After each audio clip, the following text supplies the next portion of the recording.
Hey folks, it's Coach Darren here, and hopefully everybody's doing well. And welcome to my fourth video. And yeah, so I've been thinking over the last couple of days, what can I talk about? Because I've done a bit of an introduction into coaching, done a little bit about the benefits of it, and about positive mindset. But sometimes we gotta go a little bit deeper, and we have to have a bit more self care, a bit more well being about ourselves, and because ultimately our well-being is down to us, and it's down to our mentality, and it's down to what we want to do and how we want to do it.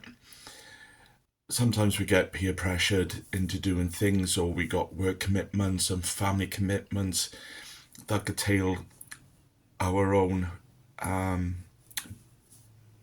drive, our own power. But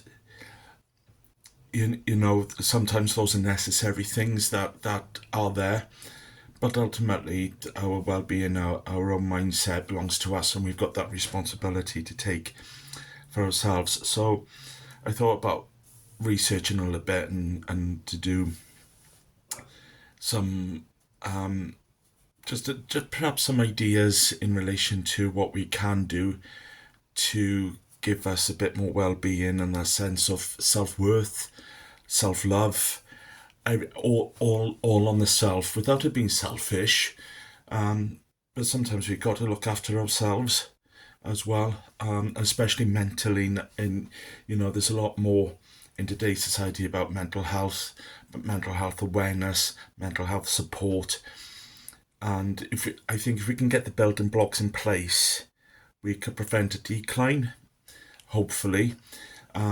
Or if we are having a decline, at least we can put a buffer zone there that we don't have to go so far down, and we can start to build ourselves back up. I am talking generally, of course, and it's not always easy for some people, and it's easier for some. So it depends on your set of circumstances, your causes, and all things like that. So just to do these little videos, I could go on this spiral of money worries, debt. Um, is your job secure? Is it not? Um, all these things just add up, don't they? And then they push us down. So by putting our own well-being, our own safety net in place, we could be so much stronger and have so much resilience and emotional resilience in relation to our well-being, our overall psyche, and you never know that if something happens, that we can be just that little bit stronger to get us through it. So I've got about eight little tips here, and one is about mindfulness, and perhaps you can do a meditation, embrace on yourself, on your breathing. Just calm your breathing down. You breathe in, you breathe out. You don't have to go on these wild adventures in your mind. You can just focus on your breath, and to calm it down. Just be calm. Find that still point within, and that still point.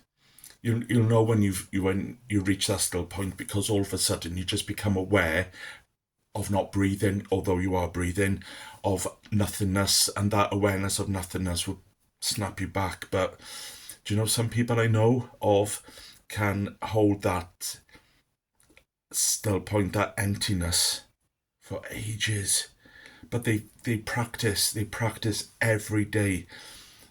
Some of you may not get that chance, but do it 2 or 3 times a week. Just focus on the breath, in with calm, out with calm, and just chill. Yeah. And by focusing on the moment, this is not stressful. I am not stressed. I am well. I am strong. Yeah. And you can generate a lot of your own non-judgmental awareness, that's there, so you don't have to think, oh, come on, pull yourself together. You don't have to think like that. You don't have to think wrong about yourself. You just think, no, I'm calm, I'm still. That's all you've got to do.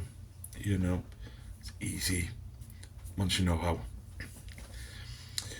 Make some positive affirmations. I put in another video a little while back that a friend of mine, she teaches, or she did teach shamanic sort of meditations, workshops, and all that. Really nice lady. And she always said, the time is now and the power is you, as in us in the class. And the time is always now, isn't it? Yeah, we've had a past, we will have a future, but the time is always now. We're always aware of now. And we can generate our own power. We are our power. And we can rewire our brain to embrace that strength, that optimism, have some self-love, and cultivate a more positive outlook in life. So if you think, oh, I've got to go to work tomorrow, all right, you've got to go to work, you've got to go to work. But going to work also earns you money, puts food on the table, keeps the roof over your head, so on and so forth. So there's positives about it. You may be able to, if you really don't like where you're working, find another job, may pay a bit more. But do you know, if you can afford it, but it pays that little bit less for perhaps a bit of peace of mind, a little bit less in pay is compensated for a bit less stress as well. Bring out healthy habits with yourself. You know, have a good balanced diet, says I. Try and get better sleep, again, says I. But build up some emotional resilience. How you do that, you know, you can work on that level yourself. And once you reach that sort of emotional resilience, you know, you'd find yourself feeling a lot better within. And that is, once again, an important aspect for you. Time management. So many people come to me with, I'm swamped with work. You know, it's almost like, can you do this now, but do this now, and do this now, and before you do all that, I want this done. You know, little things like that really do, you know, chip away at the well-being. One thing that I did research a good while back was time boxing. So that doesn't mean to say you're going to put boxing gloves on and go and start hitting clocks and watches and all that jazz. Time boxing is basically prioritizing your tasks and allotting them a time, almost like a timetable, but you'd be very strict with it. You'd be to the second strict with it. Because some CEOs of big organizations, they time box. And so, for argument's sake, if there was a meeting between 10 and 11, not only is it in the diary, but it's time boxed. So if it's going over at 11 o'clock, that CEO will stand up and walk out. They go to the next time box. And maybe, you know, you need to have that with you. Perhaps you can work on other ways of reducing your work-related stress. So if you've got a lot of admin to do, you know, you've got an option. You can spend like a day on the longer tasks and then 2 days on the shorter tasks till you catch up. So work at it and see where you can get that balance within yourself. Gratitude. I'm going to sit here and say, always be grateful for what you've got. Be grateful for what you've got. Sometimes you may have to write it down. You know, are you grateful for your children as much as you may pull your hair out with them, you know, but, oh, excuse me.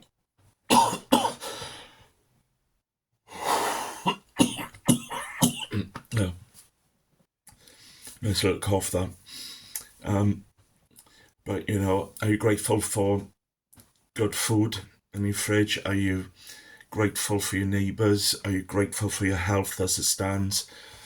Yeah, and there's quite a lot of things you can be grateful for, and you may have to write down what you are grateful for, and maybe even if you expand on it a little bit. Kids misbehaved today, but I am grateful because it taught me a bit more patience with them. I haven't got any children. I've got a beautiful, mad Frenchie who's absolutely bonkers. And we brought him to the vet yesterday for his vaccinations, and he went off on one. And for the first time ever, he actually bit me. See how big that cat is? It's huge, isn't it? And I'm going to sue him for every penny he hasn't got. But it's a joke. He was absolutely petrified, and poor soul, he was scared, and obviously the needle went in, which hurt him. He just reacted with his animal instinct, and bless his heart, he did have a pa with his teeth. So yeah, that's what he done. Bless him. Still won't be without him. Give him lots of cuddles, and try to settle him down a little bit. So another idea would be mind, body, and connection through exercise.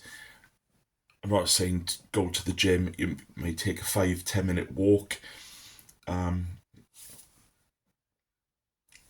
Perhaps you could go somewhere where there's a few trees. Go to a park, just to have that little bit of fresh air, get into your lungs, and just be aware of your environment. Don't be crossing a busy road thinking, I'm aware of my environment. Yeah, because you've got to get across that road safely, but go somewhere that's nice, go somewhere that's tranquil, breathe in, breathe out, and take in the atmosphere, and be cognitive of your surroundings. Be cognitive of the peace that is out there in the big wide world, and channel it within. Another one that I often tell people: no mobile phones after a certain time, no computers after a certain time. Perhaps, depending on circumstance, no TV. There's a blue light, isn't there, within a lot of equipment that sort of switches off the tired switch that we get. And sometimes taking a break, I'm not saying get rid of your social media, you can still have it, but is it the be all and end all of your life? Yeah, we're all on these phones now, aren't we? Life is going on around us, and we're always like this, aren't we? We're always going to make a text. Somebody has an accident, you don't go to help them. You get your mobile phone out and you're videoing it, and where are we in the real world with all this technology? We need technology. It is vital for our communication, but keep it in balance with our own well-being. Reduce the information overload that we can have, and we can get that better balance, that better connection with technology and connection with our lives as well. And lastly, and finally, see, I was only going to talk for a couple of minutes again, and gone quarter of an hour. Cool, blimey. Self-compassion and mental resilience. Gotta have a drink.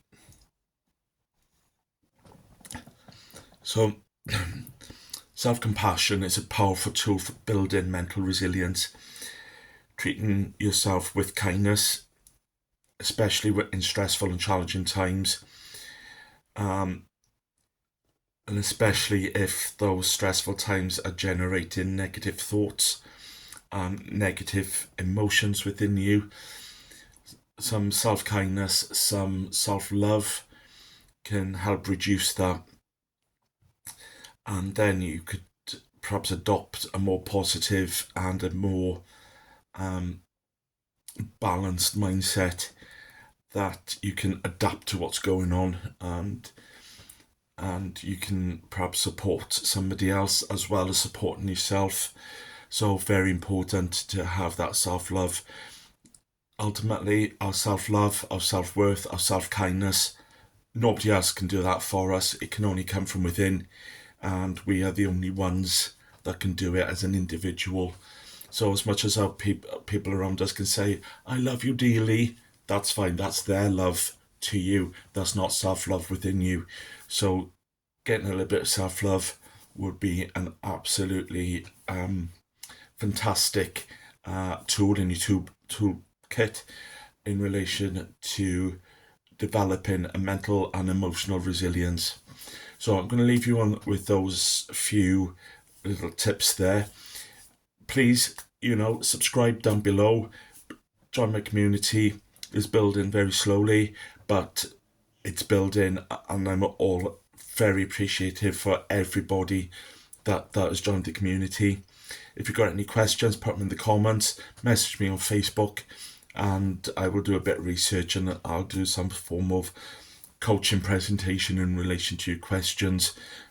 May only be a minute or two, maybe a little bit longer, but I'll try and answer your questions the best I can. But as for now, take care everybody, and catch you soon.